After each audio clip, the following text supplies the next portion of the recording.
ষাটটা সৃজনশীল 2 ঘন্টা 30 মিনিটের মধ্যে কিভাবে লিখবা সেই কৌশলটা তোমাদেরকে আমরা জানাবো। অবশ্যই তুমি 70 মার্ক পেতে পারো যদি তুমি কৌশলগুলো অবলম্বন করো পারফেক্ট ওয়েতে। 70 মার্ক, বিশেষ করে শেষের যে 30 মার্ক, 4টা সৃজনশীল লেখার পরে শেষের 3টে সৃজনশীল লিখতে গিয়ে হিমশিম খেতে হয়। অনেকে দেখা যায় 3টা তো লিখতেই পারে না, কেউ 1টা 2টা রেখে আসে, আবার কেউ পুরোটা লেখলেও হাতের লেখা ঠিক থাকে না, অথবা দেখা যায় যে খুবই ছোট ছোট করে লেখা হচ্ছে। এরকম বেশ কিছু সমস্যার মধ্যে তোমরা পড়ো।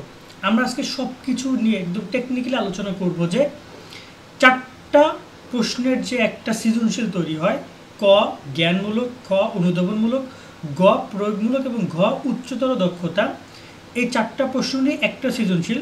এরকমের 7টা সৃজনশীল তুমি কিভাবে 2 ঘন্টা 30 মিনিটের মধ্যে তুমি লিখতে পারো। এই ভিডিওটা এসএসসি উভয়ের জন্য, এটা স্কুলও কলেজেও এক্সামে ব্যবহার করবা এবং বোর্ড এক্সামও ব্যবহার করবা।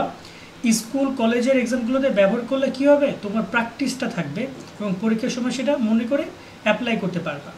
যাই হোক না কেন, নিয়মগুলো জেনে নাও। আমি তোমাদেরকে একটা প্রশ্ন দেখে পুরো বিষয়টা বুঝাবো। ধরুন আমি এটা বাংলা কোশ্চেন রেখেছি, যেখানে গদ্য 4টা প্রশ্ন আছে, কবিতা 4টা কোশ্চেন আছে। তা আমি তোমাদেরকে বোঝানোর সুবিধার্থে একটা প্রশ্ন ধরেছি। এখন এখানে কিন্তু গণিত, তোমাদের অনেকে এসএসসির গণিত রয়েছে, আবার সায়েন্সের অনেক সাবজেক্ট রয়েছে যেখানে 3টা প্রশ্ন রয়েছে। সায়েন্সের বিষয়টা হচ্ছে তোমাদের 5টা সৃজনশীল লিখতে হবে, তবে সেটা হচ্ছে বা তোমাদের যে সকল বিষয়ে ব্যবহারিক রয়েছে সেখানে 5টা সৃজনশীল লিখতে হবে 2 ঘন্টা 35 মিনিটের মধ্যে। সেটাও এরকমই নিয়মগুলো অনুসরণ করবা। ওখানে তোমাদেরকে বেশি সময় দিচ্ছে, কম সৃজনশীল, এতে তোমরা মনে করো যে তোমরা খুব ইজি পাচ্ছ, প্রায় অনেক সময় পাচ্ছ, এতে করে তোমাদের মানে সুবিধা এমনই না। কারণ ওই সব জায়গায় তোমাদের প্রশ্নগুলো অনেক টাফ হয়, সেগুলোর জন্য 30 মিনিট 35 মিনিট অনেক কম হয়ে যায়। সো প্রথমত আগে আমরা যে বিষয় নিয়ে আলোচনা করবো, আমি চলে যাচ্ছি ভিডিওতে। যারা লাইক দাও না লাইক দাও, সাবস্ক্রাইব করো না সাবস্ক্রাইব করে এবং পাশের বেল আইকনটা বাজিয়ে রাখো নিয়মিত আপডেট পেতে। প্রথমত তোমাকে আগে যে ক্যালকুলেশনটা করতে হবে, তুমি যদি 7টা সৃজনশীল 2 ঘন্টা 30 মিনিটের মধ্যে লিখতে চাও, তাহলে প্রতি সৃজনশীল প্রতি তুমি কত মিনিট সময় পাচ্ছ। আমি তোমাদেরকে ক্যালকুলেট করে পুরো বিষয়টা দেখাচ্ছি। ধরে নাও যে 7টা সৃজনশীল, আগে বাদ দিয়ে আগে ঘন্টার হিসাব করি। 2 ঘন্টা 30 মিনিট মানে 60 মিনিট হচ্ছে 1 ঘন্টা, 120 মিনিটে 2 ঘন্টা আর 30 মিনিট, টোটাল 150 মিনিট টাইম পাবো তুমি। Total 150 minute. এই 150 মিনিটকে তুমি ভাগ দাও 7 দিয়ে, তাহলে আসছে কত, 21 পয়েন্ট আসছে। সো তো তোমার টোটাল 21 মিনিট সময় পাবে একটা সৃজনশীল লেখার জন্য। এই ক্যালকুলেশনটা আগে মাথায় ঢুকায় নাও। তুমি অনেক সময় দেখা যাবে যে তুমি একটা প্রশ্ন অনেক ভালো পারো, চাইলে সেই প্রশ্ন নিয়ে তুমি 21 মিনিটের জায়গায় 30 মিনিট 35 মিনিট 40 মিনিটও লিখতে পারবা। কারণ এত তুমি জানো যেটা লেখা যাবে, তুমি অনেক ভালো পারো। ভাই লেখা যাবে না, তোমাকে টাইম দিছে 21 মিনিট, তুমি 21 মিনিটের মধ্যে যতটুকু পারো ততটুকু তোমাকে লিখতে হবে। তো তুমি যদি প্রথম সৃজনশীল থেকে টাইম মেনটেন করো যে আমি 21 মিনিট, আমি 20 মিনিটে শেষ করব, 2-1টা যদি একটু কম বেশি লাগে এভারেজ আমি মানাই নিব। ধরুন না কোনোটা 22 মিনিট চলে গেলে, কোনোটা 18 মিনিট আমি শেষ করব। বাট আমার টার্গেট থাকবে যে প্রথম 20 মিনিট একটা সৃজনশীল, পরে 20 মিনিট একটা সৃজনশীল, পরে 20 মিনিট একটা সৃজনশীল, টোটাল 1 ঘন্টা আমি 3টা সৃজনশীল লিখব। পরের 1 ঘন্টা আমি আরও 3টা সৃজনশীল লিখব, 6টা। পরে থাকবে 30 মিনিট, সেখানে আমি আরেকটা সৃজনশীল লিখব শেষে 30 মিনিট নিয়ে। এখন এই জায়গায় অনেক সময় দেখা যায় প্রথম দিকে টিচার খাতা দিকে দিতে দেরি করে, প্রশ্ন দিতে দেরি করে। তো শেষের 30 মিনিটে তুমি প্রথম 30 মিনিটের সাথে কানেক্ট করো, যে শেষে যে তুমি যখন 30 মানে সিকিউটা তুমি লিখবা, ওখানে তুমি 20 মিনিট দাও, তবে প্রথম সৃজনশীলটা তুমি 30 মিনিট নিয়ে লেখো। কেন এটা এমনটা করবা বা প্রথম দিকে সৃজনশীলগুলোর গুরুত্ব কেন দিবা? কারণ দেখো, তোমাকে যদি তুমি যখন একটা মেয়ে দেখতে গেছো, মেয়ের পরিবার তোমাকে দেখতেছে, তখন তোমাকে কিন্তু ভিতরগত তুমি কই চাকরি করে এগুলো পরে জিজ্ঞেস করবে, তোমার ভিতরে কী আছে পরে জিজ্ঞেস করবে।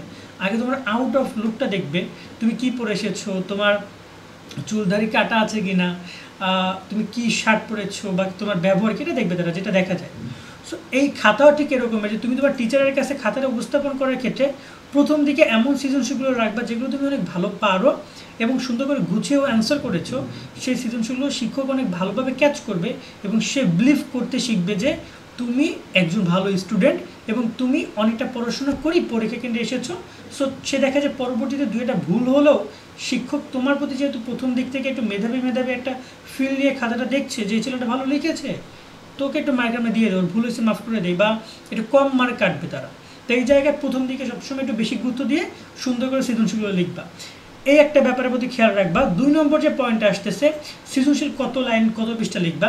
জ্ঞানমূলক একটা প্রশ্নের ক্ষেত্রে আমি তোমাদেরকে বুঝাই বলি, জ্ঞানমূলক একটা প্রশ্নের ক্ষেত্রে সর্বোচ্চ তুমি যখন লেখার চেষ্টা করবা যে 1 লাইনের মধ্যে, কখনো যদি তুমি অতিরিক্ত অনেক তথ্য জানো কোনো লাভ নাই দিয়ে, কারণ 1 মার্কের একটা প্রশ্ন 1 লাইনের মধ্যে অ্যান্সার করতে হবে, ব্যাস। এটা দেখতে পাচ্ছ বাখারি অর্থ কী, তো তুমি শুধু বাখারি অর্থটাই লেখো, কারণ বাখারি কত কিছু লেখার দরকার নাই, তুমি লিখলে খুবই ভালো, মেধাবী হিসেবে প্রমাণিত হবে, বাট দরকার নাই। সেকেন্ড ব্যাপারটা হচ্ছে যে 2 নম্বরে যে খ, যেটাকে বলা হয় অনুধাবনমূলক, সেটা সর্বোচ্চ 3 থেকে 4 কিংবা 5 লাইনের মধ্যে লিখতে হবে। গ নম্বর প্রশ্নটা 8 থেকে 10 লাইন, সর্বোচ্চ 12 লাইন।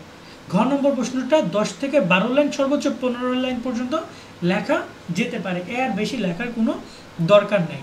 এখন অনেকে বলতে পারো যে ভাইয়া 4 মার্কের জন্য কেন মাত্র তোমার হচ্ছে যে 12 লাইন লিখবো।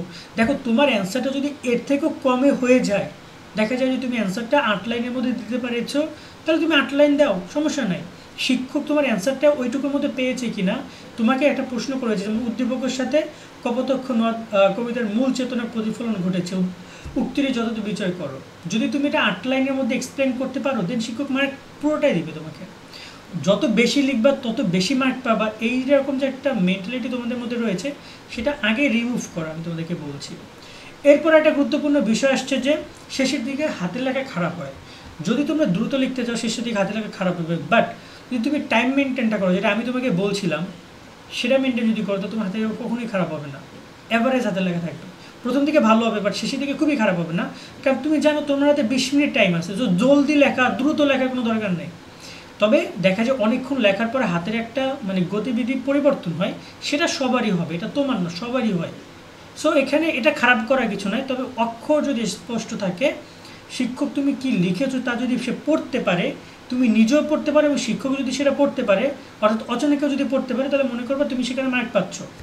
আমার হাতে লেখা খুব বেশি ভালো না, কিন্তু আমি ডিপার্টমেন্টে সিজিপিএ আউট অফ তোমার 3-তে আমার 4-এ 3.60 এসেছে একবার, 3.50 এসে 3বার অনার্সে।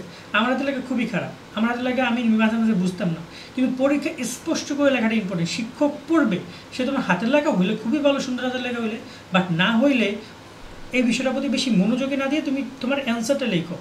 অনেকে আবার হাতের লেখা অনেক সুন্দর লিখতে গিয়ে অনেক সময় নাও, সে জিনিসটা বাদ দাও, দ্রুত লেখার অভ্যাস করতে হবে। একজন উত্তম স্টুডেন্ট হইতে হলে তাকে হাতের লেখাও ভালো রাখতে হবে, দ্রুতও লিখতে হবে, সবগুলো অ্যান্সার তোমাকে করে আসতে হবে। আরেকটা পয়েন্ট তোমাদেরকে আমি একটু বলে রাখি, যদি তুমি 7টা সৃজনশীল 2.5 ঘন্টার মধ্যে দিতে চাও, সেটা হচ্ছে যে বাড়তি বাইরে যাওয়া, যাতায়াত করা, অনেক সময় ওয়াশরুমে যাওয়া, এটা করা ওটা করা, বন্ধু বান্ধবের টুকটাক এরকমের না। এই যে এগুলো দেখা যায় 5-10 মিনিট চলে যায়, এটা তুমি একটা সৃজনশীলে প্রায় অর্ধেকটা পিছিয়ে পড়ছো। সেরকম জন্য কোনো কিছু না হয়, এই বিষয়ের প্রতিও তোমরা খেয়াল রাখবা। আর এখানে স্পেসিফিকভাবে আর কোনো কিছুই না, জাস্ট টাইমটা মেনটেন করতে পারলে তোমরা হবে। এবং যারা মানবিকে ব্যবসা বিজ্ঞানে রয়েছে বা যাদের ব্যবহারিক রয়েছে, যেমন আইসিটি বা এরকম যে সাবজেক্টগুলো রয়েছে, সেখানে যদি তোমাকে টোটাল টাইম দিচ্ছে তারা টোটাল 1 ঘন্টা 35 মিনিট, তো 155 মিনিট তুমি টাইম পাচ্ছ। 5টা সৃজনশীলের জন্য তুমি প্রায় 31 মিনিট করে টাইম পাবা।